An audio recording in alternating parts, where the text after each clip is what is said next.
શરીર પર તલ હોવું એ કોઈ સંયોગ નહીં પણ તમારું જીવન બદલી શકે છે. સમુદ્ર શાસ્ત્ર પ્રમાણે તમારા શરીર પર તલ હોવું એ ઘણું બધું કહી જાય છે. પહેલું આવે છે કે માથા ઉપર તલ. આવા લોકો જીવનમાં ખૂબ જ હાર્ડ વર્કર હોય છે અને પોતાના દમ પર બધું હાંસલ કરવાવાળા બને છે.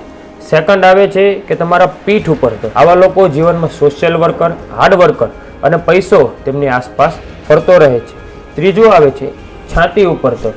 આવા લોકોને જીવનમાં સારો જીવનસાથીની પ્રાપ્તિ થાય છે અને સુખ સમૃદ્ધિ તેમની આસપાસ ફરતી રહે છે. ચોથું છે પેટ ઉપર તલ.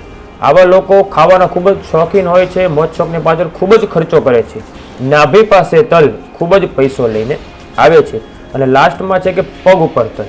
આવા લોકો જીવનમાં પોતાના મનની દરેક ઈચ્છાઓ પૂરી કરે છે, વફાદાર અને પ્રેમાળ નીકળે છે. જો તમારા શરીર પર પણ તલ છે એ ચેક કરો અને કમેન્ટમાં હર હર મહાદેવ જરૂરથી લખજો. જય માતા.